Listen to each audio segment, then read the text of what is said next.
Okay, hello everybody. Good morning. Hope everybody's doing good. Good morning, sir. Morning. So I'm seeing 10 of you. Maybe wait for one more minute. Let everybody join.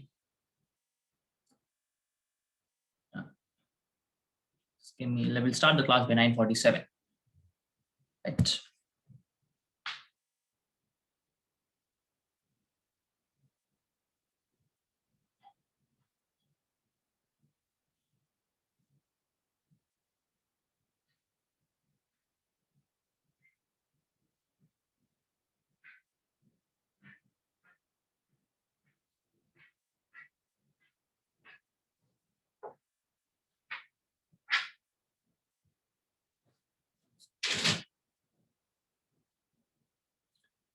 Okay, I think we'll start. Right. Let me share my screen.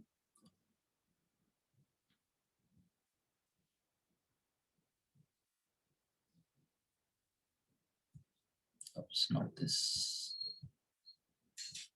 Okay, so I think we almost completed your electrochemistry chapter, right? So if I just look into it, 12/25/07, we'll just quickly have a recap of what we saw last class.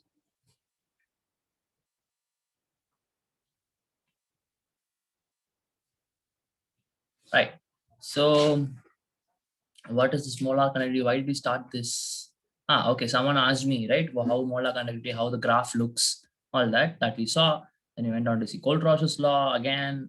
And then, okay, these are ideals. So again, these are some questions everybody was asking me. Okay, and then we went on to solve some problems, right? You remember this area, like thickness problem, what we did here, right?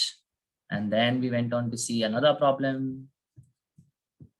And then we went on to see Faraday's second law, right? So Faraday's second law says that for the same quantity of electricity, like I have same quantity of electricity passed through different electrolytes, right? So what you have to understand is obviously if for the same amount of electricity, the amount of substance deposited, right, is directly proportional to the equivalent mass of the substance. This is what you have to understand, right? So you have the mass of substance getting deposited is directly proportional to the equivalent mass of the particular metal, right? Okay. Now we are using same quantity of electricity.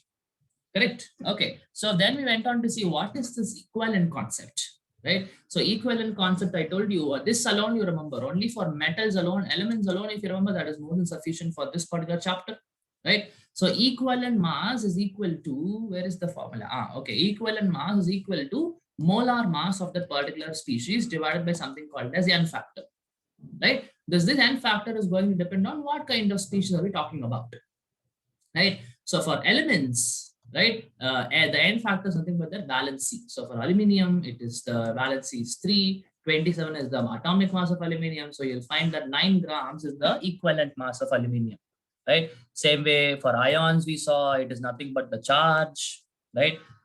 For acids and bases is nothing but number of H plus and OH minus ions coming from a single molecule, right? And then yeah, all these things, right? For oxidizing agents and reducing agents is nothing but number of electrons lost or number of electrons gained. That would be the N factor, right? So in this case, you see MnO4 minus becomes Mn2 plus, right? So plus 7 becomes plus 2, obviously would have accepted 5 electrons, right? So equivalent mass of MnO4 would be molecular mass of MnO4 divided by 5 because 5 electrons are accepted, right? So like that we saw.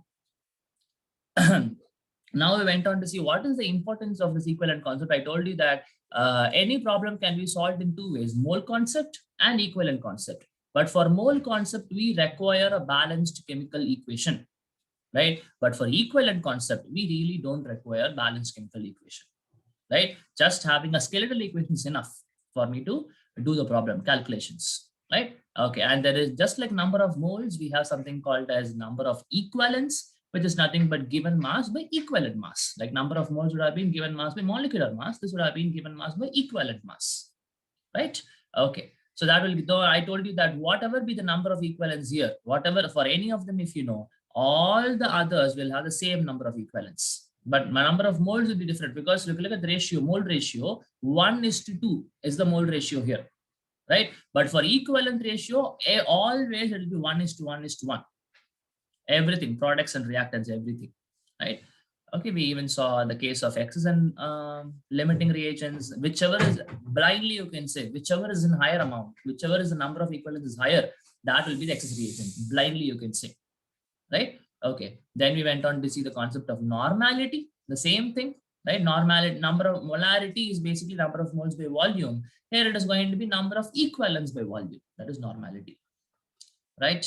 And then okay, and then we went on to see what exactly is the Faraday's second law, how it works, right? So 1 ampere current 1 hour, 1 ampere current 1 hour, right? So the mass of magnesium deposited here, mass of magnesium aluminum, mass of aluminum deposited here. I told you that they will be directly proportional to the equivalent mass of magnesium and equivalent mass of aluminum. And we know what is the equivalent mass, 12 and 9. So obviously more amount of magnesium would have gotten deposited than the case of aluminum, because it has more equivalent mass, right? So this is the entire formula which you have to remember. M1 by M2, that is mass of substance 1 getting deposited divided by the mass of second substance getting deposited is the ratio of their equivalent masses, E1 by E2, right? And then we went on to see a problem. Okay, so in this problem, I told you that 1 mole each of them, each of these of 1 mole are there. And I want to know, like say, if I pass a current of something, what will be the mass ratios of all these things, right? Now you can understand that 1 mole is there. So 1 mole means I know how many grams are there. 1 mole means 108, 1 mole means 54, aluminum 27, for silicon it is 28, right? Now they want the mole ratio. Like the mass ratios are very easy. Mass ratio is basically 108 is to 54 is 27 is 28. That would have been the case. But if you want to get the number of moles, again, this should be divided by the this thing. What is that? The n factors. So you'll get the ratio as 1 by 1, 1 by 2, 1 by 3 is to 1 by 4. Now these cannot be like that. So I want the whole number. So if I multiply entire thing by 12, I would have got this particular ratio. This is where we stopped last class. Okay. Any questions anybody has from the previous class or from the previous class? Any questions anybody has? Or from the chapters which which is taught by the other sir? Any questions anybody has? Okay, fine. If that's the case, then we'll move on to today's class. Okay, so you are 12th and today is 1st August. Right. Okay, so the last part of the chapter, well, I'm going to take only 5 more minutes for me to complete the chapter, because it is almost your job to do whatever I'm going to say now, right? Say you have, I told you that there are going to be different types of cells. Okay, so when I say cell, battery, right? Now, what is the difference between these two? Anybody knows what is the difference between a cell and a battery? What is the difference between a cell and a battery? So a cell has only one positive and negative terminal. A battery has more than one positive and negative terminal. Battery is the plural of cells, one of more. Exactly. So basically, battery is nothing but a combination of cells. That's the exact way to put it. Is it not? A battery is nothing but a combination of cells. So many cells combined together to form a battery. Okay, now we know what are the kind of batteries we use in our day-to-day life, right? So these batteries can be of 2 types. One are what are called as primary batteries. The other one are what are called as secondary batteries. Okay, primary batteries and secondary batteries. So what is the basic difference between these two? Primary batteries are non-rechargeable. That means they are one-time use. Like how do you have your say remote batteries, watch batteries, like all these things, right? So all these things you can use one time, you use it and throw it. These are non-rechargeable. Okay, secondary batteries are rechargeable. For example, your mobile phone batteries, your car batteries. Obviously, these can be again charged, right? So whichever you can be recharged, you can recharge the whenever the charge goes and recharge it. Those comes under secondary batteries. Whichever are non-rechargeable comes under primary batteries. Okay, right. So what is the point here? If you understand, if you try to understand, right? So say for any battery, for any cell, I will have my cell reaction. Is it not? I know I have the anode reaction, cathode reaction, and the overall reaction. Okay, say I give reactants give products. Reactants gives products is what is my reaction. Like some reactant and some product. Okay, now please understand that in case of a secondary battery, this reaction is reversible. Right, this reaction is reversible in the sense that reactant to products is discharging, right, and products to reactants will be charging. Hope you understand what I'm trying to say, right? If the overall reaction of the cell or the battery, if it is reversible, only then it will go for it will be a secondary battery, right? Forward reaction, discharging will happen. Backward reaction, charging will happen. Okay, so you like if at all you want to design or discover a new secondary battery, you have to keep this in mind. The reaction should be reversible. Okay, right. Obviously, for a primary battery, the reaction is not reversible. Reactants to products, discharge, that's it. The other side, that is products coming back to reactants, is not possible. Right? That's why it is non-rechargeable. Okay, this is some basic idea. Now you have so many types of cells, batteries, everything given to you. Say you have fuel cell, you have nickel cadmium cell. So many things will be there. If you look at the last part of the chapter, electrochemistry, if you check, right? Now, I don't want to go into all of them, right? All I want to know, for all types of batteries or all types of cells, right? I want you to answer certain questions, right? What is the cathode used, right? Material, right? For example, in case of nickel cadmium, nickel would have been used as anode and cadmium would have been used as cathode, like that. That's what I'm asking, right? So what is the cathode? What is the anode for all the batteries, right? And second thing is, third thing is anode reaction. What is the anode reaction? What is the cathode reaction? Right? And you have to understand what is the overall reaction. And one more thing I forgot, you also should know what is the electrolyte used, right? Obviously you have cathode, anode, and electrolyte. All of them will be there, isn't it? Obviously then you have anode reaction, cathode reaction, overall reaction. So you have, I think, some 5 to 6 type of cells given to you.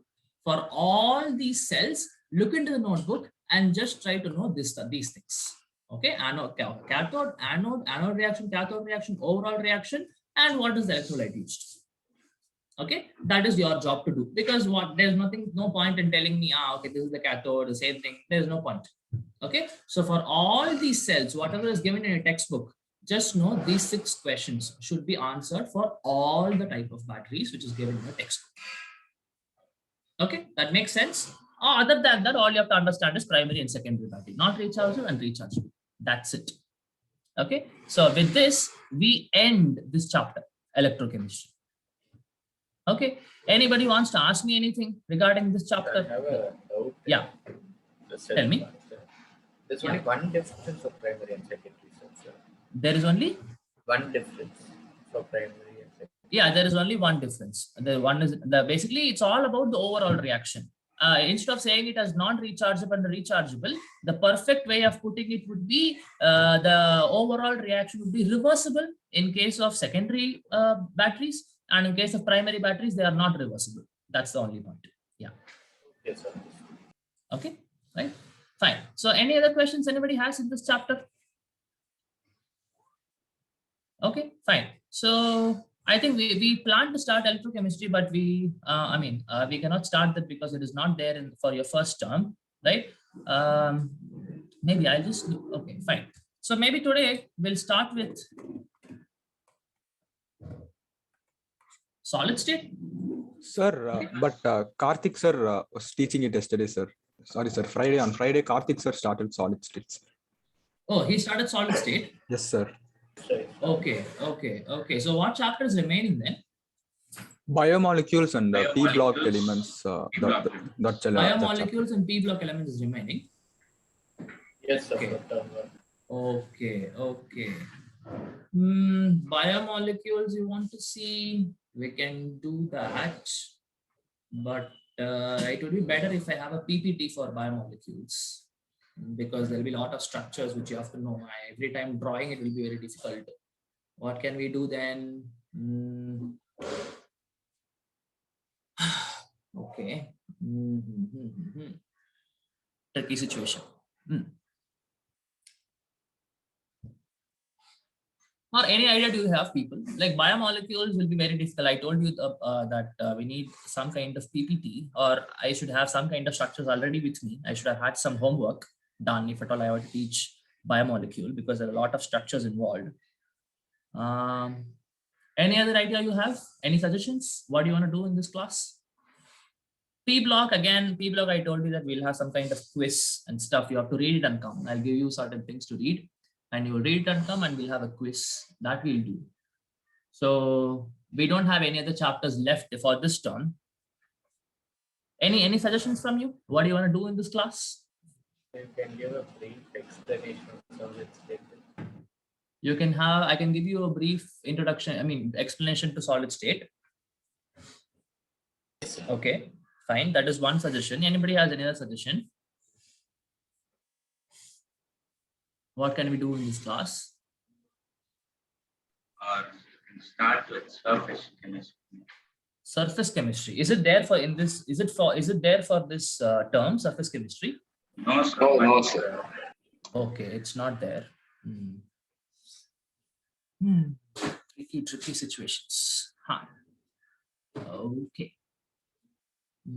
Fine, then actually then maybe I will try to give you a picture about biomolecules only then. What can be done? Maybe we should not be wasting time like this. Right. Sir, or you teach P block and ask quiz in the next class, sir, so that you can read and come, sir. That is also possible.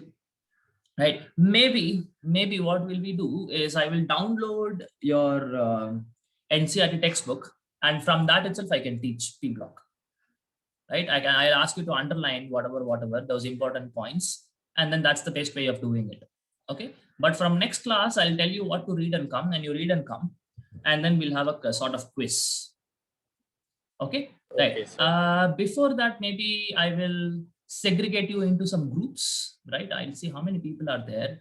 Is anyone know exact strength of this class? Anybody knows? Total strength? I'm seeing 16 people. Not sure. Okay, fine, no problem. Whomever is here, them alone I can actually put them in groups. Okay. Say I have 16 people. So how many groups? Can I have 4 groups? 4 each. Okay. And it's not like during the quiz time I'll ask one group and one people continuously answering. It's not going to be like that. You must be giving chances to everybody, right? You can be active in your WhatsApp, right? So then you can, if at all you like the other person who don't know the answer, you can always help him to get the answer, and he can tell the answer, or he or she can tell the answer. Okay, fine. So let me divide you into groups, right? But the thing is, next week I will not be taking class. Next week I'll be on holiday. Next Sunday I'll be actually on a trip to some place. So next week I will not have class. After that only we can have. In the weekdays we have to compensate someday. Okay, fine. Anyways, cool. So let me maybe put it here. Fine. So group 1, say, and guys, like hope you guys don't mind if I put girls and guys in the same group. Hope that nobody minds. Like, okay, fine. So I will put. Can someone note it down, whatever I'm telling? Okay. Say write group 1. Group 1, I have, say, Anandita, Mithun Krishna,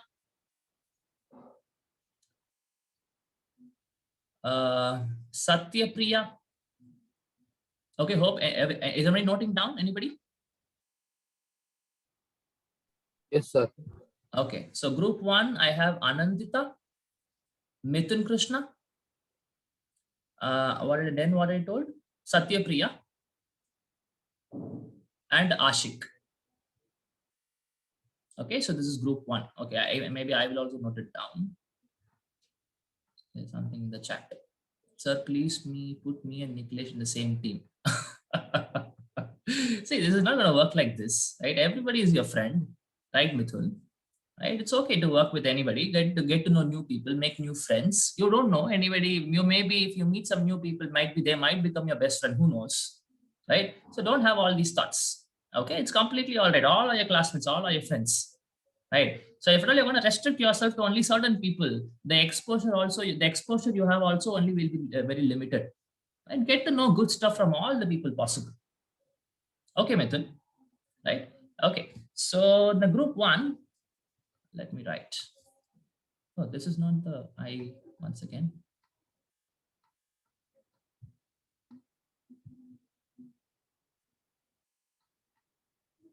We start with cells and batteries. Okay, it's here. Fine. So in group 1, oops, I had Anandita, I had Mithun, then I said Ashik and Satya Priya. Okay, this is group 1. Right. Okay. So group 2. Okay. Say group 2, I'm putting Akshaya. Akshaya, yes. Venisha. Akshaya, Venisha. Suryamuthu. Okay. Anisha. Oh, sorry, not Anisha. Sorry. Akshaya, Venisha, Suryamuthu, and one more. Let me put Niklesh. Okay, right? That is group 2. So in group 2, you have Akshaya, Niklesh, Venisha, and Suryamuthu. Okay, let me write that down. So in group 2, I had Akshaya, S, Niklesh, Venisha, and who was the other one? Suryamuthu. Suryamuthu, sir. Yeah. Right. Okay. So these four will be in group 2. Right. Okay. Now group 3. In group 3, one guy left or one girl left. I don't know who is that. Anyways, no problem. Okay. So in group 3, I'm going to give Harini Harshita. Okay. Monisha, Nanda Kishore, and Ananya. Okay. Right. So we have who and all? You have Harini Harshita. And then I said Nanda Kishore. Then who I said? Ananya. Ananya. Ananya. Oh, Ananya only left. Okay, now she came. Right. So, sorry. I did not leave, sir. You don't know? I didn't leave. I was Oh, you not didn't the leave. one. Okay. Fine. Yeah. Okay, no issues. That is not a big deal. Someone, like, even if they leave, it's not going to be, they will leave on purpose. And they will have some network connection and stuff. Anyways, so I said Harini Harshita, and then Nanda Kishore. Then who I said? Ananya and Monisha. Venisha was in the last time, right? Venisha. Monisha. Okay. Monisha. Where is Monisha? Okay, here. Right. Done. So let me write that down. So group 3. Harini, Nanda Kishore, Ananya, and at last we said Monisha. Okay, so these 4 people, and obviously the other 4, whomever is left, I think I'll just see. So I think Rohan is left. Then I guess so many people are left, right? 1 second. Rohan is left. Harshita is left. Then who's left? Satyapriya. Sashank is left. And who else? One more. Did I miss anybody? Anandita. Anandita, I already said, right? Okay. So who's the other one who's missing? How many people are there now actually? Sir, 16 no or one, 17? sir. Okay, actually there were 17 people, totally including me, but now it became 16. That's what Sorry, I don't- Epsilon Academy was also there, sir, starting. No, starting, okay. As in starting, I had 18. Then it became 17 after the Epsilon Academy left. I still have one more. Okay, no issues. Right. So for now, I have Rohan. Who else is left? Please tell me in this. Sashank. Sashank. Shashank. Then, yeah.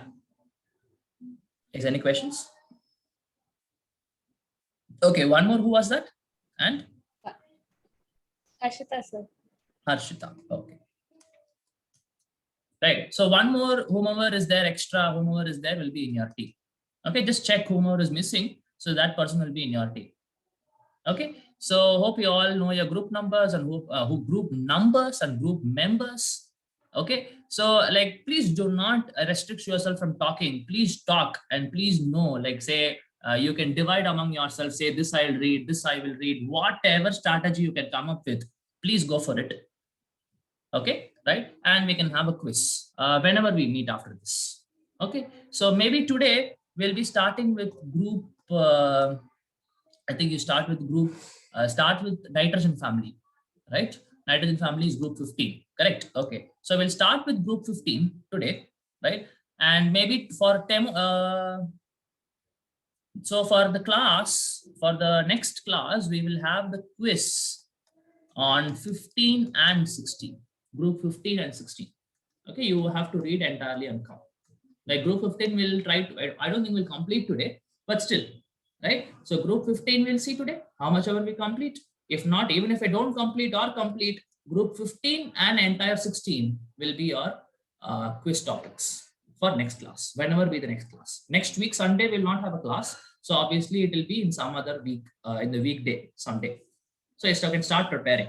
Nothing. It's all pure theoretical, right? And obviously you have my number, right? If you go through something, you're not able to get the answer, you can discuss among your teammates, right? Or you can always text me in WhatsApp, right? Or you can always use Google, right? So any of that, I wanted to prepare group 15 and 16. So today we'll start with group 15, right?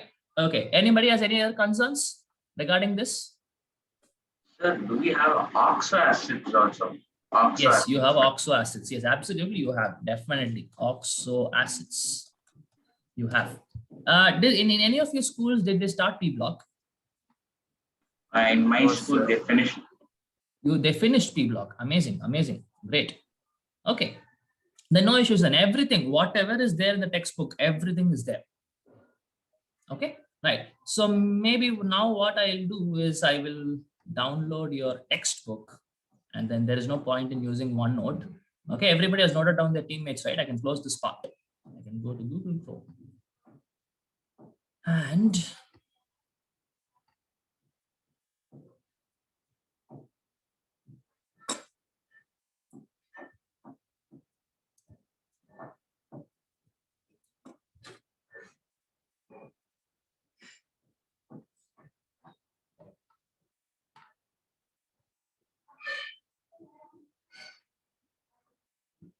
well, where are you? Yeah, 12th chemistry, and I think it's part 1, right? P block. Okay.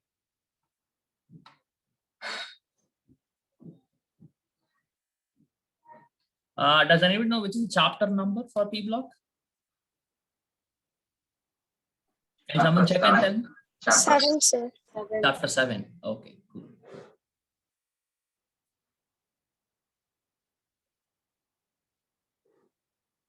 I'll download this.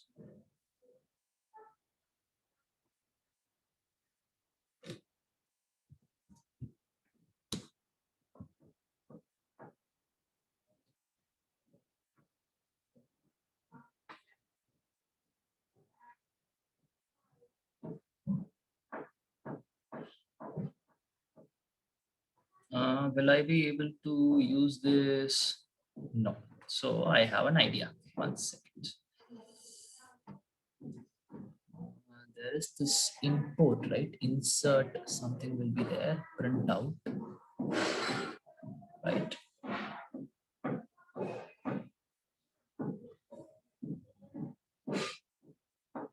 Insert as a printout.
It's a very big chapter, right? Oh God.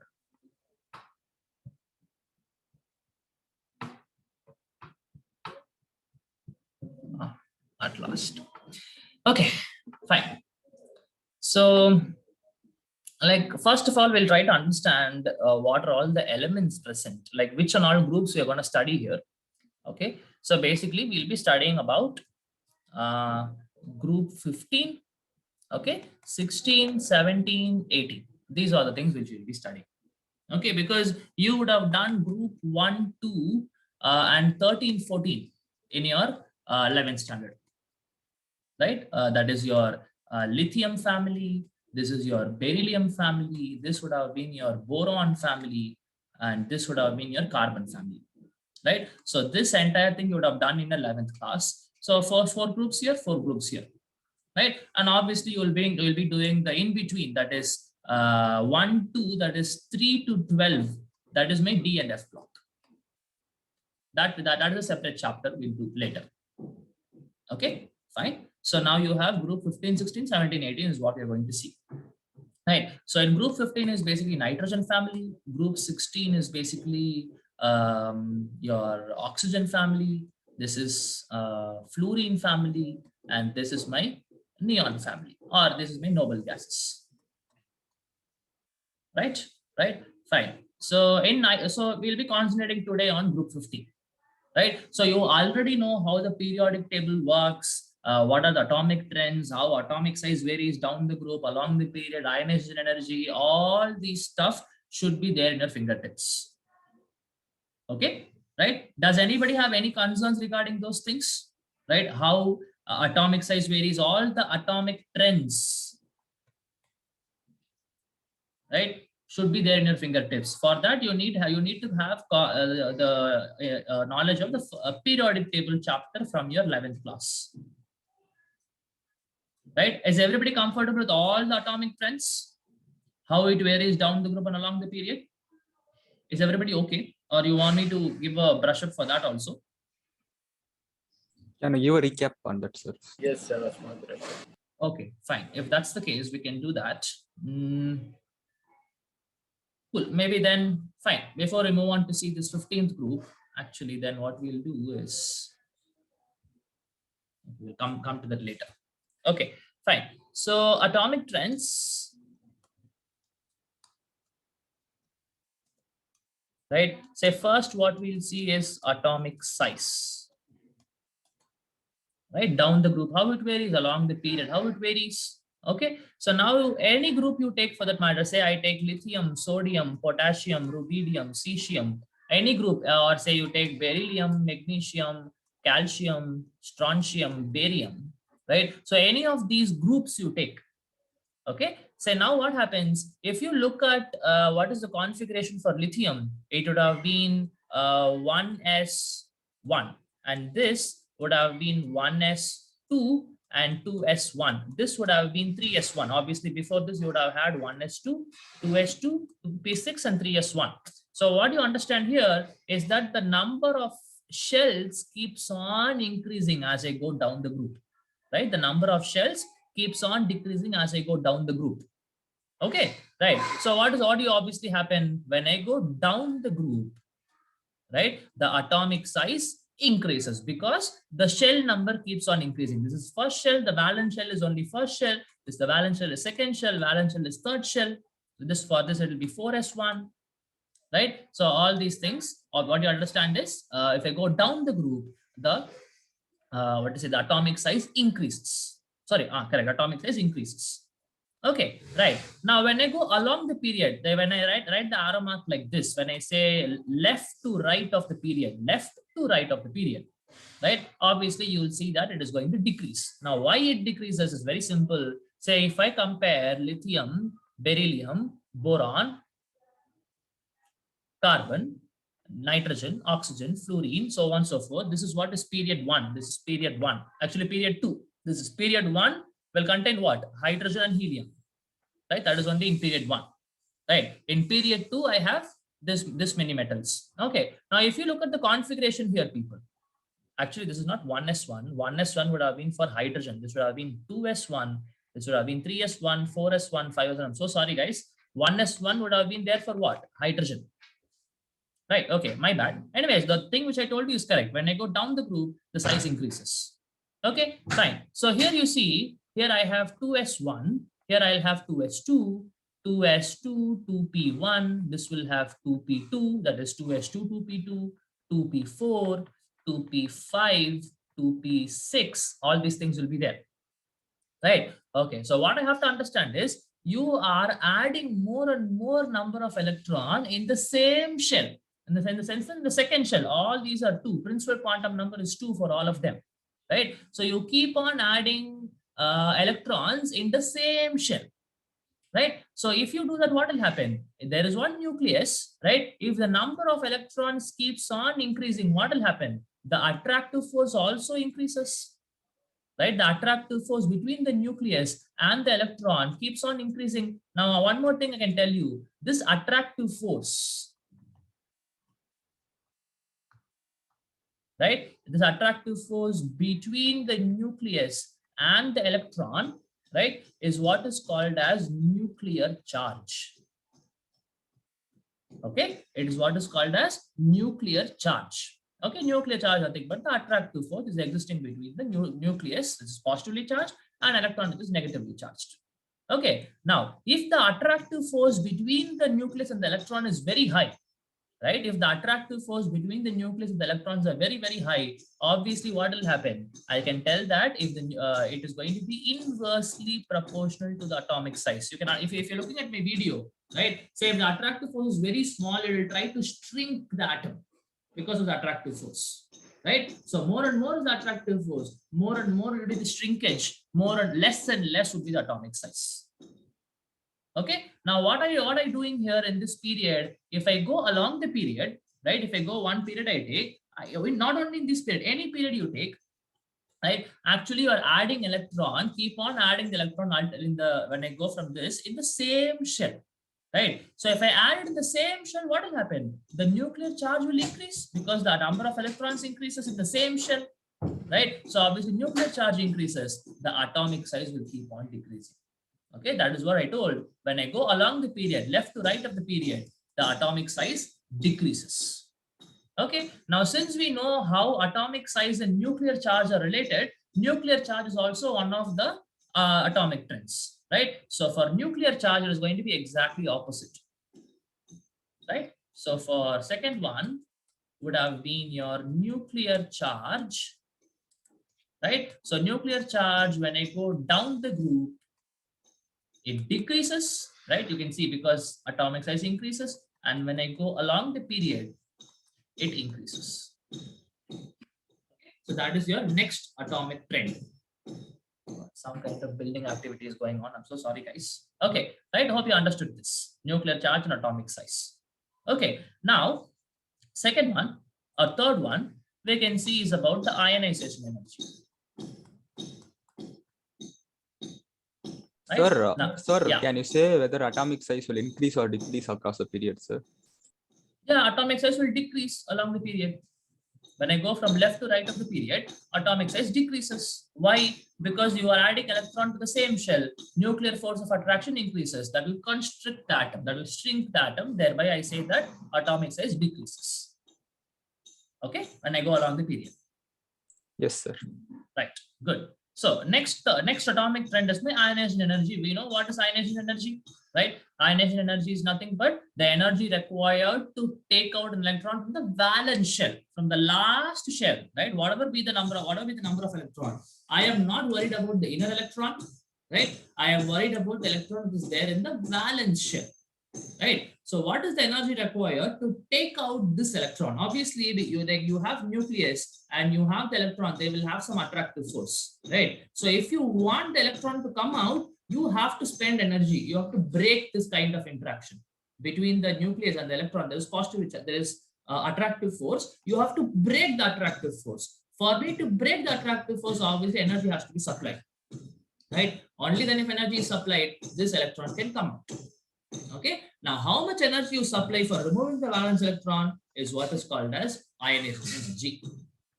Okay, right. Now this ionization energy I have, depending on what metal I have, not depending on what metal, generally I can say that I have first ionization energy, second ionization energy, third ionization energy, and so on and so forth.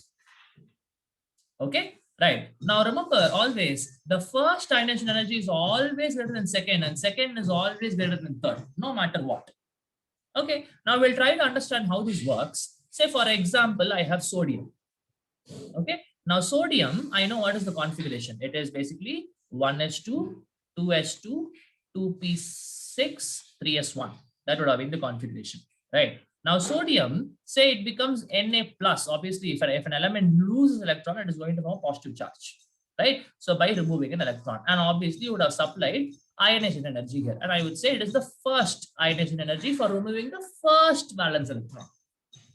Okay, right. Now Na plus will have what configuration now? It will have 1s2, 2s2, 2p6, because this 3s electron is gone, right? So what would have happened now? And from Na plus, now this you see has attained noble gas configuration, right? This would have attained noble gas configuration, and if I have noble gas configuration, that means it's very, very stable. Okay, so from Na plus, if you want to form Na2 plus by applying the second ionization energy, this would be a huge amount of energy which you have to supply. Why? Because Na plus would have become now stable, is it not? 3s1 is there, that electron is lost in Na plus, right? Now it would attain to noble gas configuration. So obviously you understand that this would have formed Na2 plus. So obviously when I compare this energy and this energy, I would say the first will be very, very, very less when compared to the second ionization energy. In case of sodium, obviously, right? But if I take any other metal, say magnesium, I take, right? So magnesium would have had 1s2, 2s2, 2p6, 3s2. This would have been the configuration, right? Now, say Mg becomes Mg plus first ionization energy, right? Now the configuration would have been 3s1, right? Now, say now Mg plus forms Mg2 plus. Obviously here I have to apply the second ionization energy, right? Now the configuration would have been 2s2, 2p6. Right. Now, if I want to compare first ionization energy and second ionization energy, still I will tell that the first ionization energy is not so much difference like this in this case, but still the second ionization energy is greater. Right? Can you come up with the reason for this? Why is it like this? Here I have 3s2, here I have 3s1. So what is happening? So when you take 3s1, it will go into a stable state, sir. So when you have to remove it from a stable state, it requires more energy. No, 3s1 is not stable. Remember, your half-filled stability is only for p and d orbitals, not for s orbitals. I understand why you're telling this. You're telling that 3s1 is half-filled configuration, right? That's why you're telling this, but no, half-filled stability will work only for p and d orbital. not for s orbital. Hope you all know, right? Half full stability, people. Okay, we'll come to that. Yeah, we'll come to that. We'll come to that. This time now in ionization energy only we'll speak. Anyways, so can someone try to guess why is it like this?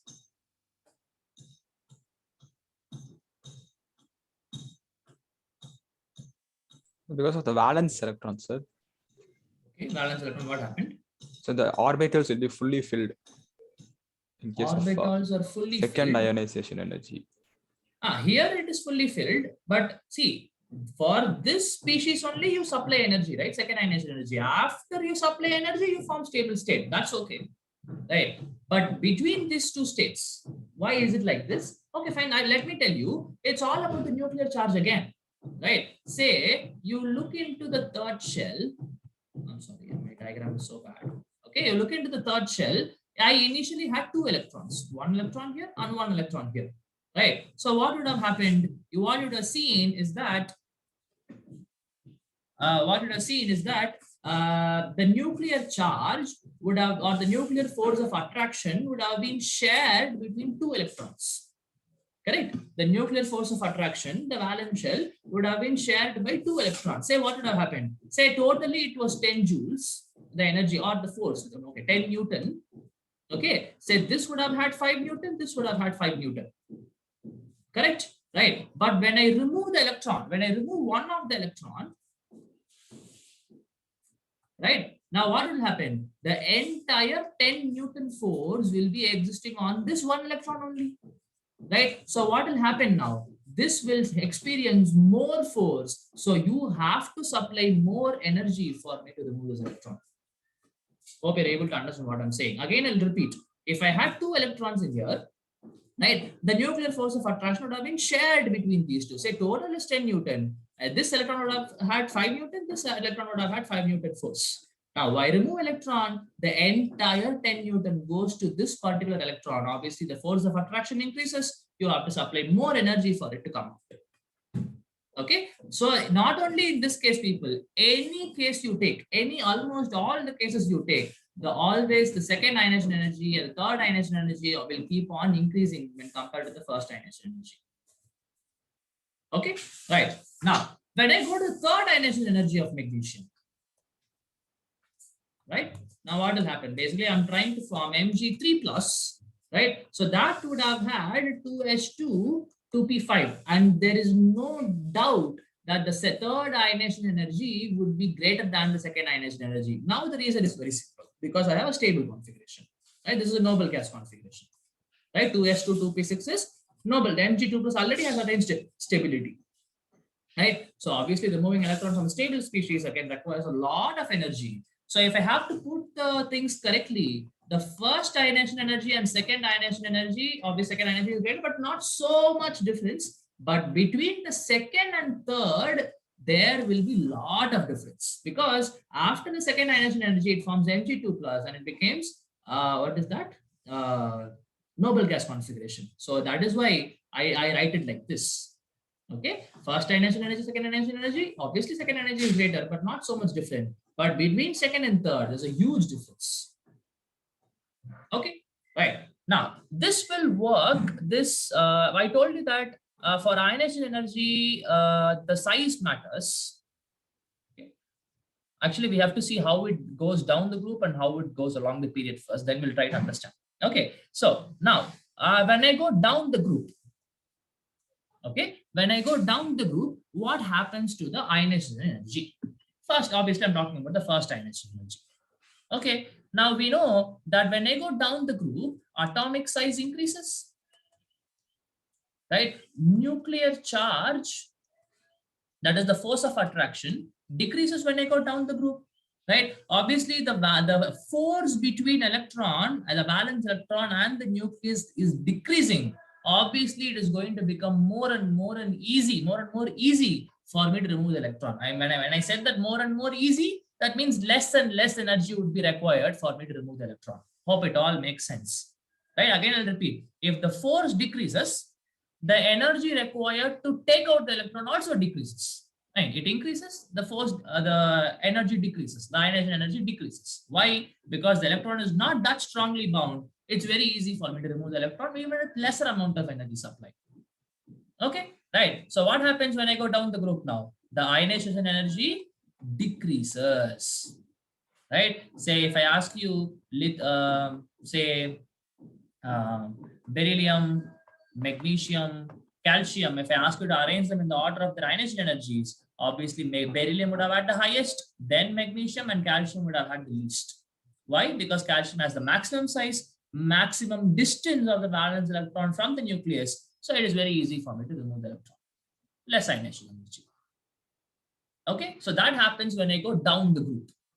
Okay, now when I go along the period, from left to right of the period, exactly opposite things will happen. Atomic size will decrease, so the nuclear charge increases, so more and more energy has to be supplied, right? So when I go along the period left to right, ionization energy increases, right? So when I compare lithium, beryllium,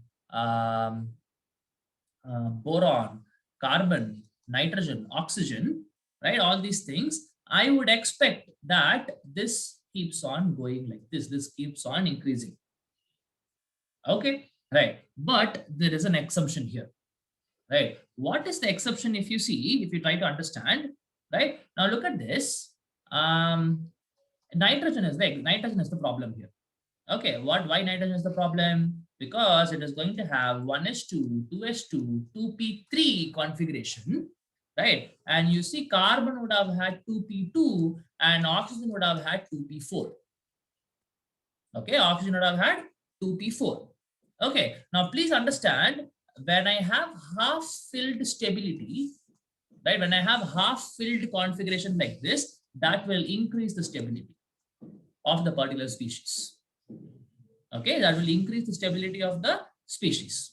Okay, now you see nitrogen is having a half filled stability. Carbon doesn't have, nitrogen, oxygen doesn't have, but nitrogen has. Okay, so according to the theory, what we expect is that carbon should have lesser ionization energy for nitrogen. But what you see in reality is that nitrogen will have more will require more energy for the electron to come out from carbon than from carbon, right? So if I have to put it nicely, right? So carbon, nitrogen, oxygen, this would have been the ionization energy varying. This is how it will be varying.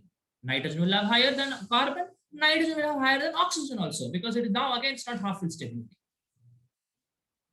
Okay, right? Fine. Hope you all understood what I'm trying to say here.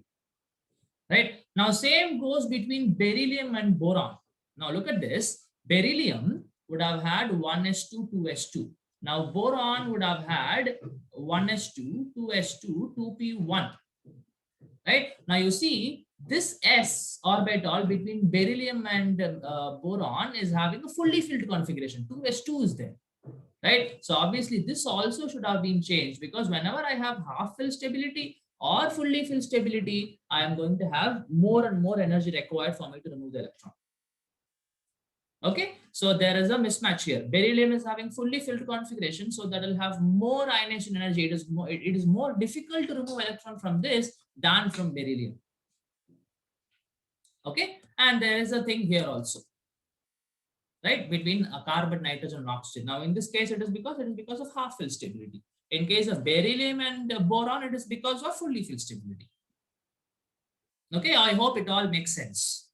Right. Okay. Now, if I ask you this question, of arrange carbon, nitrogen, oxygen, fluorine in terms of their second ionization energy. Okay, I want you to arrange carbon, nitrogen, oxygen, fluorine either in ascending order or descending order with respect to second ionization energy. Can you tell me the answer? Work it out and tell me the answer.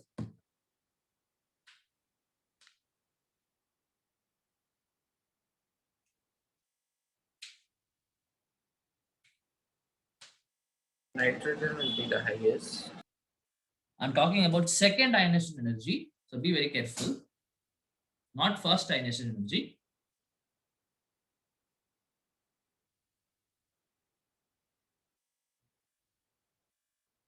You have to write the electronic configuration. After the first ionization energy, write the electronic configuration for C plus, N plus, O plus, and F plus. Then you will be able to get an idea. Go for it.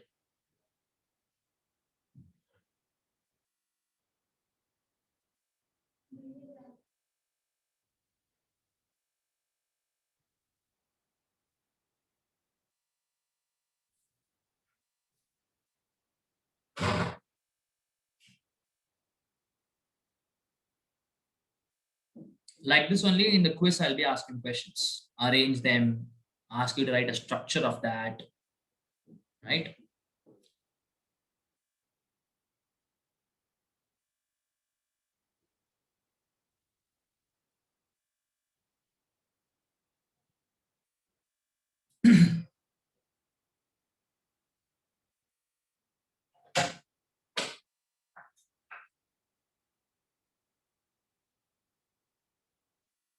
Yes, answers?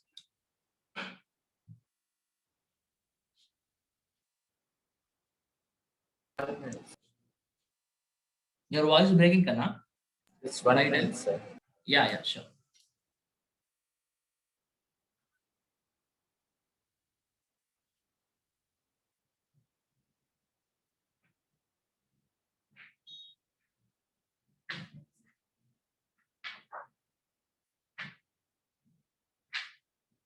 Please don't sit idle, people. Work it out. This chapter has the maximum number of marks for your board exams, P block elements. Okay. I think it's around some out of in 70 marks. I think you'll be getting around at least 15 to 12 to 15 marks will be from P block. That too, given that now it is only a few chapters, so it will have still more weightage.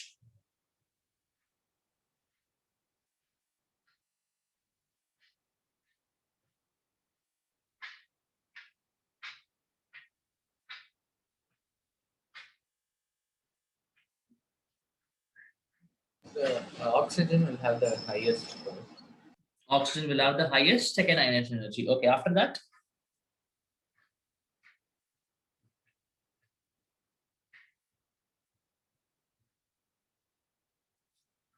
Okay, fine. Let me help you out here. Okay, so we're talking not about the first ionization energy, people. You're talking about the second ionization energy. So basically, we are trying to compare C plus, N plus, O plus, and F plus ionization energies. Okay, fine. Now let me write the configurations here. This would have been 2p1. It would basically it's okay. 2p2, 2p3, 2p4, and this would have been 2p5. Right. So now if I remove one electron, this would have become 2p2, 2p3, and 2p4. No issues, right? Now, just whenever you ask about ionization energy, always check for half fill stability or fully filled stability. Okay, now I can easily understand that oxygen plus is having a fully filled, half fill stability. So obviously among these four, oxygen plus will have the maximum ionization energy. Okay, right. Now rest all things are going to depend upon the atomic sizes, right? Now forget a 2p1, 2p2, 2p4. What do you think will have the least size among this? Carbon plus, N plus, F plus. Fluorine will have the least size, because I told, when I forget about oxygen, when I go along the period, size decreases, right? Yes. So obviously it is going to become more and more difficult for me to remove the electron as the size decreases, right? So oxygen plus will have highest because it is having half fill stability. After that, it's normal. Like there is no other assumptions here. Normally, how you do it. So next becomes F plus, then becomes N plus. The least would have been for O plus, sorry, C plus. Right now, this would have been the order of second ionization energy. Okay, I hope everybody gets it. Right. Is there any issues, people? Anybody wants me to like repeat again what happened here? Is everybody okay? Anybody wants me to repeat whatever happened here? Can you repeat once again? Yeah, sure. Why not? So what I'm telling, so these are the configurations for carbon, nitrogen, oxygen, fluorine, 2p2, 2p3, 2p4, 2p5. Right. I'm talking about the second ionization energy. Basically means what? I would have already supplied first ionization energy, and I have removed one electron from all of these. So it becomes C plus, N plus, O plus, and F plus. Okay, now generally what we do is when I say that when I go along the period, the ionization energy increases. Why? Because size decreases. Right? Now that should have been the case, but you have to just look for exceptions in terms of half-filled stability or fully filled stability. Okay, now among these four, you see oxygen is having half-filled stability, 2p3 is there, right? So the more than size, I would say the priority has to go to your half-filled stability. Okay, so now this is half-filled stable. So definitely oxygen plus will have the max. I should supply maximum energy for me to remove one more electron from this. Okay, now rest three things are going to be very similar to the atomic size because none of them is having fully filled or half-filled stability. Right. So when I go along the period, what happens? Size decreases, right? So ionization energy will decrease. So now you see 2p4 will, I mean, F plus will have the least size, right? So that will come after oxygen because it is having half-full stability and this is having lesser size. That's the reason. And the next lesser size would be for nitrogen, and the maximum size here will be for carbon. So the order of ionization energy is like this. Okay, understood? Yes. Yes. Who more asked for it? Okay, good. Right. I hope everybody is following. Everybody is okay. Right. So like this questions can be asked in terms of ionization energy. Okay. Actually, I forgot to tell you one point regarding atomic size. Remember this, people. Right. Say I want to compare the size of Na plus and Na and say some anion also, Cl and Cl minus, something. Okay, I want to compare the size between Na plus and Na and Cl minus and Cl. Okay, now what you understand here is that if Na would have had 2s, 3s, 1. Now this would have had 2p6. Correct. Basically, I would have removed this electron, and what the valence electron configuration would have been 2p6. Now, can you tell me among these two, which will have lesser size or which will have greater size? Na or Na plus? Looking at the configuration. Na will have great. Na will have greater size. Absolutely true. Right? Because I see this is the third shell, the electron is removed. Now it became noble gas configuration. So definitely the size would have been lesser. Okay. So same way, always remember the parent atom, right, will always have greater size than the cation. Okay. For example, if I ask you, if I want to compare Mg plus and Mg2 plus, okay, I want to compare their sizes, you can blindly tell that Mg will have the greatest size, then comes Mg plus, and the least size will be for Mg2 plus. Okay, this you can always say. Right. Okay. Now, what about anion? Now, it's very simple here. So here I would have had 2p5, and here I would have had 2p6. Correct? No, actually, this would have been 3p and 3p6, 3p5 and 3p6. Now, think about it and tell me what is happening here. Or like, can you decide which will have higher size, Cl minus or Cl?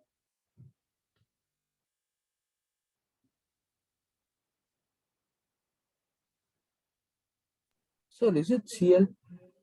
Cl will have greater size. Cl minus. Cl minus. Cl minus will have greater size. Absolutely. Now, again, you look for the concept of distribution of energy. Okay, so look at this. Say I have, this is the last shell, assuming this is 3p. Okay, so now in Cl, I had 5 electrons. Okay, in Cl, I had 5 electrons. Now say total was 30 joules. Okay, total attractive force within the nucleus and this thing was 30 joules. So each of the electron would have had 6 joules. Okay, each of the electron would have had 6 joules. Now this is for Cl. Now when I go to Cl minus, now I would have had 6 electrons in the last shell. Okay, 1, 2, 3, 1, 2, 3. Okay, right. Now still it is 30 joules only, right? But look at the distribution here. Now the distribution would have become what? 5 joules each of them. Right. So what is happening to individual electron? Individual electrons' force is decreasing. Obviously, if the force decreases, size increases. This is exactly how you see it.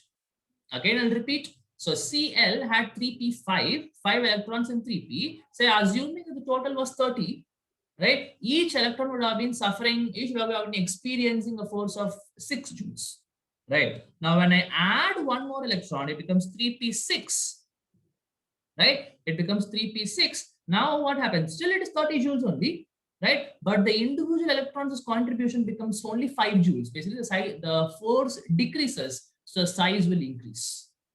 Okay, so always remember, parent atom will always have lesser size than its anion.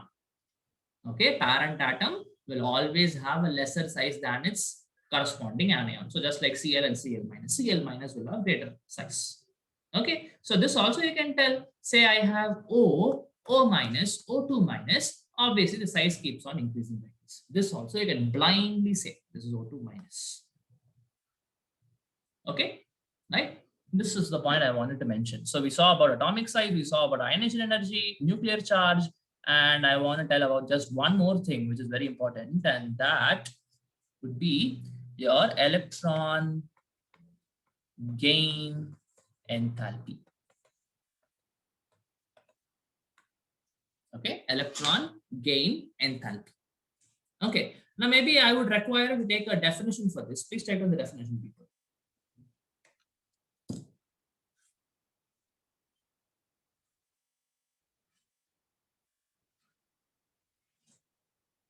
Okay, so it is the energy absorbed or energy released. I mean, energy absorbed or released.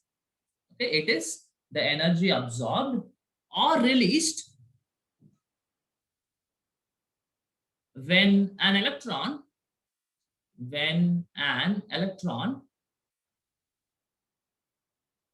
is added, when an electron is added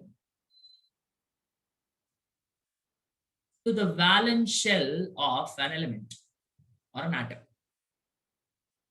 Okay, if an electron is added to the valence shell of an atom, right? So it is either the energy released or energy absorbed when electron is added. So it is exactly opposite of ionization energy. For ionization energy, what we say, it is the energy required to remove the electron. Obviously, there is no question of energy getting released during ionization and during the process of ionization, in the sense that if you want to remove an electron, there is no possibility that during the process energy will be released. Impossible.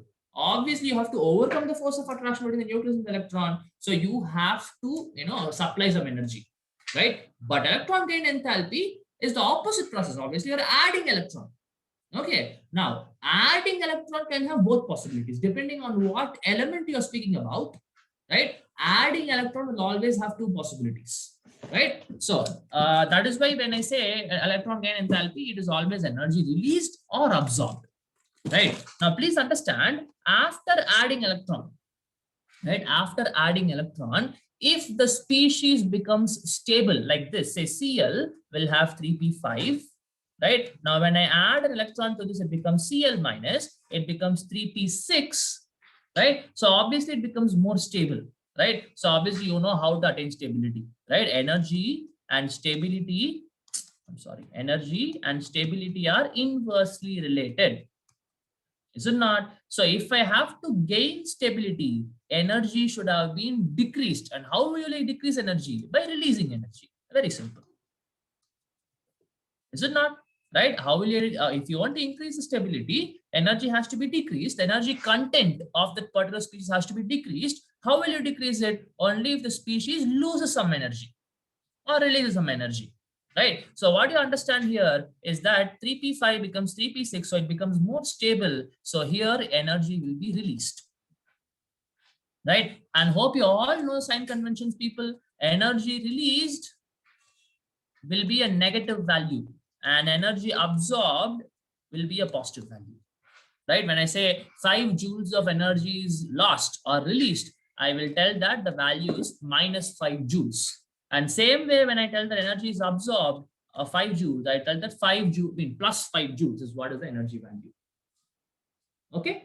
right? So whenever the species becomes stable after adding the electron, obviously in that case energy will be released. But for example, if you check for any metal, right, say Na accepting electron to form Na minus, like obviously you don't see this happening, but still this is, if you want to make this happen, lot of energy should be absorbed, lot of energy should be supplied for this to happen. Because why, you see, I already have 3s1. If I have to make 3s2, see, you can argue that this is going to become stable, right? 3s1 is there, it is going to become 3s2. But what you have to understand is when I compare losing this, see, okay, understand like this, right? Say when I have 2s2 2p6 and 2p6 3s2, whatever, obviously 3s2, which is more stable? Obviously 2s2 2p6 is more stable.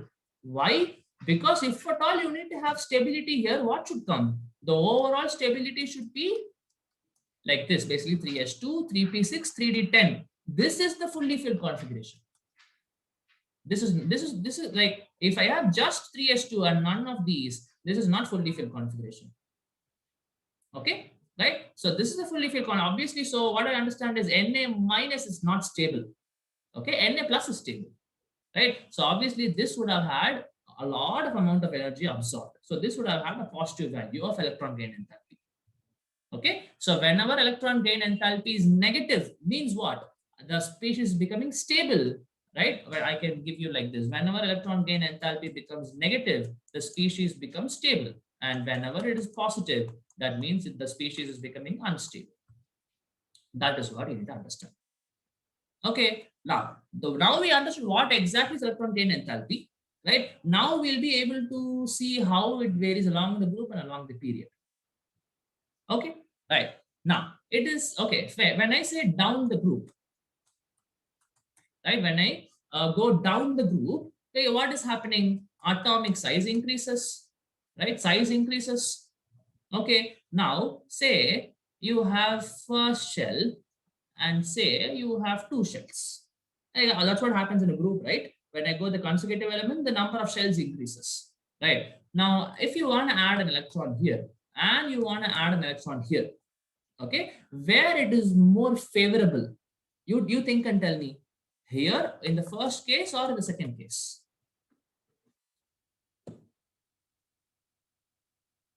Forget about metal, non-metal and stuff.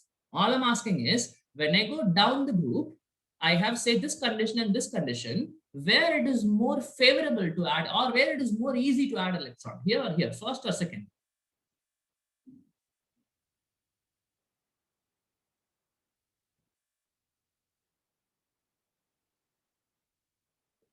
Okay, fine. Let me take a vote. I want everybody to participate. Just tell me which is more easier, where it is more easier to find, I mean, where it is more easier to add electron, 1 or 2. Put it in the chat box, everybody. I'm just taking a vote. I want everybody to participate. I'm looking at your chat boxes. So your question once again, could you repeat? And could you show diagram? What I'm asking is, if this is the first case, only one shell is there. Second case, two shells are there, right? I'm trying to add electron in both cases. Okay, forget about whether it's non-metal or metal, whatever it is. Where it is more easy, here in the first case adding electron is easy, or the second case adding electron is easy. Put all your answers in the chat box. It's all only a guessing game. Just vote.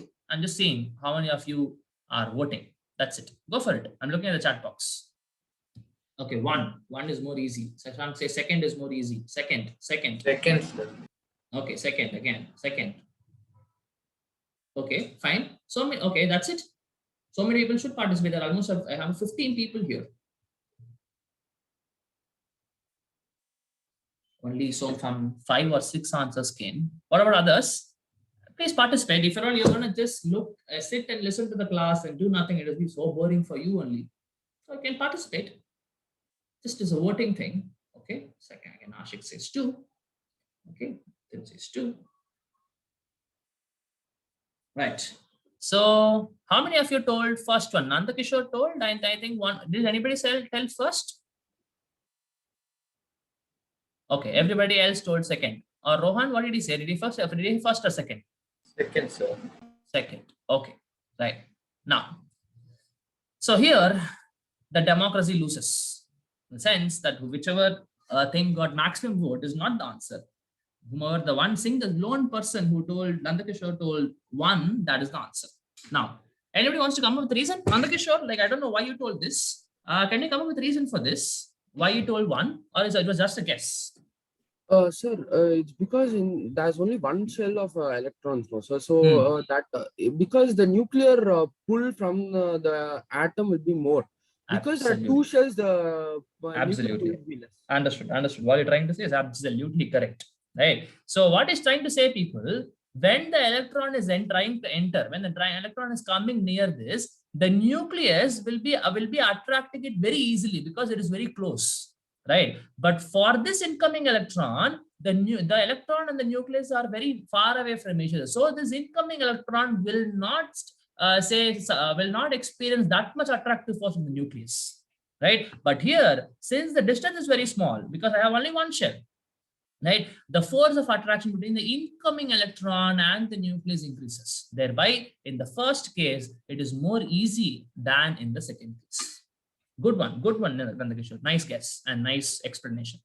Okay, so yeah, this is how it works, right? So what I understand is when I go down the group, what is happening? The shells keeps on increasing, right? So it will be more and more difficult for me to add electron because like the same reasons.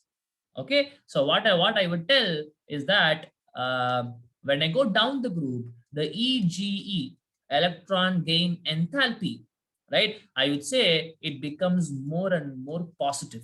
That's the thing. I'm not going to tell whether it is going to be increasing or decreasing, right? All I will tell is that it is going to become more and more negative and less and less, more and more positive and less negative. Obviously, because in the first case, when I compare lithium and sodium, here adding electron is easy. So here it will have say plus. Obviously, these are metals. Obviously, they become unstable. So say this will have say plus 5 joules. Now this will have say plus 7 joules. In the sense that more amount of energy has to be supplied. Here less amount of energy is supplied. Right. Same way, say I want to go for nitrogen and oxygen. Nitrogen and phosphorus. Okay, so here what happens? I told you it will become more and more less negative. It will become less and less negative. Say this will have minus 5 joules. This will have minus 4 joules. Why? Because here it is going to be very easy. Here it is going to become little difficult when compared to nitrogen. Okay, hope you all understand. So by this, that's why I'm not telling increasing or decreasing. I'm talking in terms of negative and positive. Right, but you understand what you mean by positive electron gain enthalpy and negative electron gain enthalpy. You know what you mean by that. Okay, I hope everybody is understanding what I'm trying to say. Right? Okay. Now, again, so what I understand is when I go down the group, the electron gain enthalpy becomes more positive or less and less negative. Right? Now, what about along the period? Right? Obviously, it is going to be exactly opposite, right? So along the period, what is happening? The size keeps on decreasing, right? The atomic size keeps on decreasing, right? So say I have only one shell and say this one shell is bigger. Obviously, adding electron here is easy than adding electron. It's the same reason. The incoming electron will have more attractive force than in this case, right? So if the size decreases, it is more and more favorable for me to add electron. So along when I go left to right of the period, the EGE becomes more negative and less positive. You can keep it that way. Okay, more and more negative value it will be. Say, for example, if I want to compare boron and carbon, carbon will have say minus 7 joules and this will have minus 5 joules. I'm just giving you random numbers, people. These are not the correct values. I'm just giving you random numbers. Along the period, EGE becomes more negative and less positive. Okay, right. Again, there are some assumptions here. Okay, the main assumption is between oxygen, sulfur, and fluorine and chlorine. Okay, so what I expect here is that fluorine should have higher value of electron gain, in the sense that more negative value of electron gain enthalpy than chlorine. Right? Same way, oxygen should have more electron gain enthalpy than sulfur. Okay, but what I see in reality is the opposite. Okay, sulfur is having more. If I talk about this one, fluorine, chlorine, bromine, iodine, So the thing goes like this. Between fluorine and chlorine, there's an exemption, but other things are okay. Other things are as we expect. Okay, now why it happens like this is the question, right? So fluorine, we expect fluorine to have higher electron gain enthalpy than chlorine, but actually it is chlorine which is having more electron gain enthalpy. Same goes with sulfur and oxygen. We expect oxygen to have higher electron gain enthalpy, but what I see in reality is that sulfur is having more electron gain enthalpy. Now, why these kind of stuff happens is the question. What is the time we Because have? fluorine Yeah. and oxygen has higher electron negativity. High electronegativity. Now, okay, coming to that point. Now, what is electronegativity? Well, how do you define electronegativity? Anybody can answer. How do you define electronegativity? So ability of metal to gain electrons. Ability of the, you should not say metal, it is in general elements. It can be metal or Tendency. non-metal. Tendency of Like- a metal, element to gain electrons. Okay. So I would say, like, correct. I would say 90% correct. The exact way to put it is, it is the tendency of an element to attract a shared pair of electron. Shared pair of electron. In the sense, what I'm trying to say is electronegativity will come only in case of a molecule. Obviously, we say electronegativity for fluorine is very, very high and all. So what I try to understand is, say I compare HF and HCl. Right now, look at this. Fluorine obviously is more electronegative. We know that fluorine is the most electronegative element. It means what? It has the maximum tendency to. There's a shared pair of electron here. You understand? There's a covalent bond. There are two electrons shared. Right. Say when I compare it with HH. Right. So there again, there's an electron pair shared here. This electron density will be there at the exact center between this hydrogen and this hydrogen. In the exact center, you will find these two electrons present.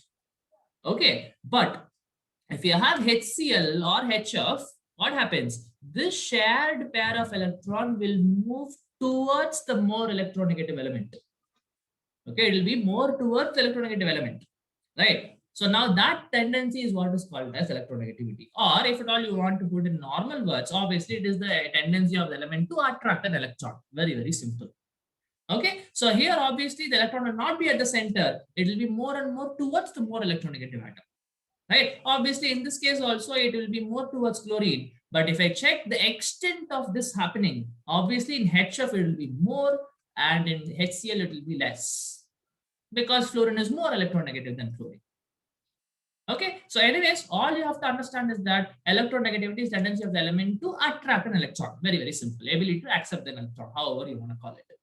Okay, now, as you said, if someone said that fluorine and oxygen are having high electronegativity, means they will be able to accept electron more easily, right? But according to the electron gain enthalpy from the trend which you are seeing, we are seeing that even though fluorine and oxygen are more electronegative, that is a fact, but still chlorine and sulfur are having more electron gain enthalpies. Why is it like this? If electronegativity is higher, obviously electron gain enthalpy should be higher. That's what we expect, right? More and more energy will be released because more and more easier it is for me to add the electron, right? But still I have a situation like this. Why?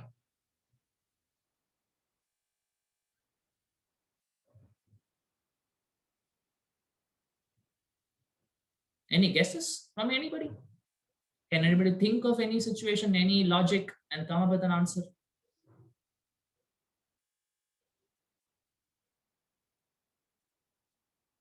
Excuse me. The question is why chlorine has the highest. Yeah, why chlorine has more electron gain enthalpy than fluorine, even though fluorine is more electronegative than chlorine.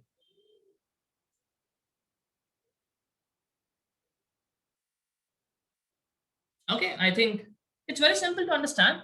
Now, what you have to understand is, people, right? There is this thing called as electron density, in the sense that say I have this much space and say I have 5 electrons here and I have this big space and I have 5 electrons here, right? Tell me, where do I have more electron density, in the first case or second case?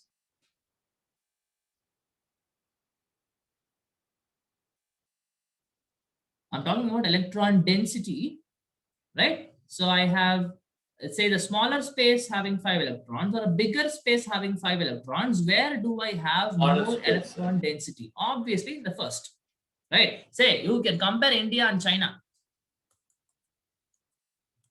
right? So China is the most populous country. The maximum population is very, like, the world's highest population is there in China, and obviously second in India.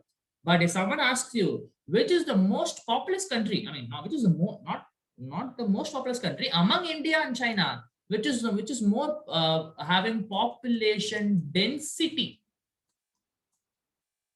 Now, whenever we talk about density, population density, electron density, we take the number of whatever, number of electrons or number of people divided by the area.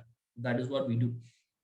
Okay, China is a very big country, very, very big country. You can go look into the maps. It's very big, right? So that big country having big population is okay, right? But India is comparatively smaller, but that having this much population, that means what? The population density of India is greater than China. The same rule holds good here also. Smaller space 5 electron, bigger space 5 electron. Obviously, smaller space 5 electron is having more electron density than this one. Okay, now because of this, what is going to happen? If I have high electron density, what is going to happen? Now I bring in electron here, I bring in an electron here, right? Now, obviously, the incoming electron and the electron already present inside the atom will suffer repulsion. Is it not? The incoming electron and the electron which is here inside, and the electron which is here inside will suffer repulsion. Right? Now, where will the repulsion be more? In the first case or second case? Think about it and tell me. Incoming electron suffers repulsion. The incoming electron and the existing electron inside the atom suffers repulsion. Okay, now my question is, in the first case or second case, where do I suffer more repulsion?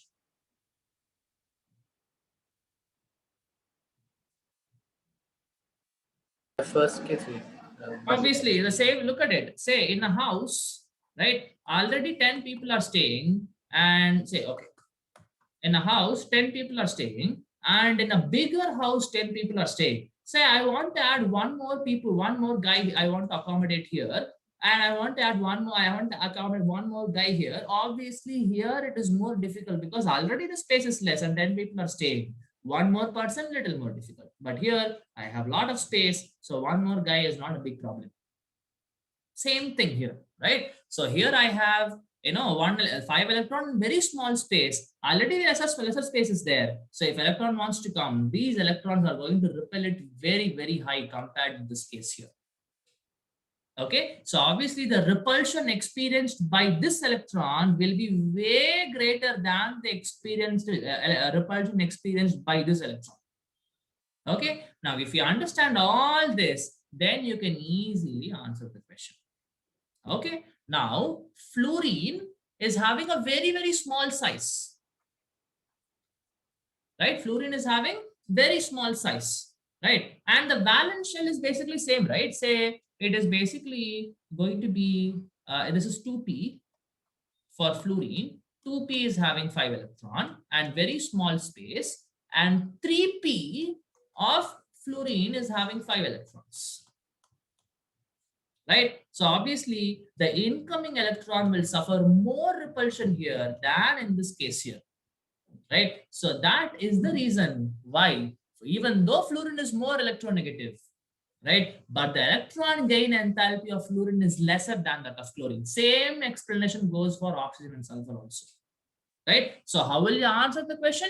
You have to answer the question like, it is because of high electron density in fluorine, the incoming electron will suffer more repulsion than in the case of chlorine. Right? So how do you tell it? More electron density in fluorine, so more repulsion.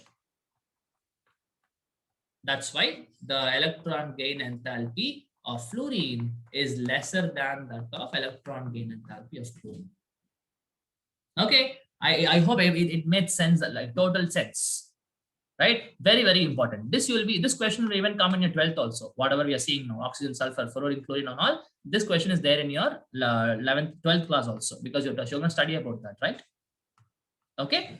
So I think we'll stop with this for today. I took 1 minute extra also. Maybe I'll give a little more recap about a little more stuff. I think we almost completed the periodic table. Almost we have seen whatever is required for us, whatever the brush up has to be done. So maybe next we can directly start with your quiz next week. So study only group 15, not group 15 and 16 people, right? Study only group 15, nitrogen family. Like, because I am not teaching you, you will only study it, right? So group 15 only for 1.5 hours, right, will be the quiz, nitrogen family. You study and come. Next Sunday is not the class, so you have a lot of time, right? Can I give group 15 and 16 people because you have a lot of time? Is it okay for you? Or you want only group 15? Yes, any suggestions? Are you guys there? Yes. Okay, so what do you want? You want to prepare group 15 and 16 or only group 15? Only group 15, sir. Okay, no issue. So then prepare only group 15. Okay, so we'll have a quiz on nitrogen family alone in the next class. Okay, then no, on Sunday, no class tomorrow. Next week, no class. It'll be on some of the weekdays. We'll compensate. Okay, fine, guys. I think we'll stop this for today. If you have any questions, you can ask me, or else it's done for the day. Any questions anybody has? Sir, can you once again show the group allotment? Group allotment. Okay, sure. 1 second. I'll share my screen.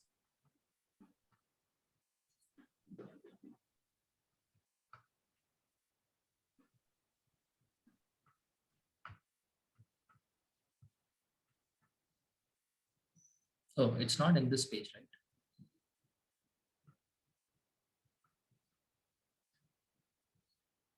Okay, yeah, this is the one.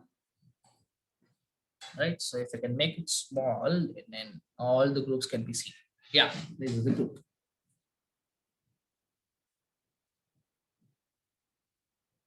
Okay, so check for this one person, Rohan. Can you take the responsibility and check who is this person and add him in your group? Okay. Like out of all the students. Yeah, whomever is remaining, like out in the class, you can add them in this group. Right? Tell them just to find out who is that and add them in your group and inform that guy or girl that they have to prepare. Okay, there's this. Right. Yeah. So is it okay? The group? Is it fine? Whomever asked for it? Yes, sir. Okay. Cool. Any other questions anybody has, people? No, sir. Okay, till then we'll meet in our like next Sunday. We'll not meet. We'll meet soon. Okay. Thank you so much, people. We'll meet again. Thank you, Wonderful sir. class. Thank you. Thank you, sir. Thank you, everybody. Thank you. Thank you, sir.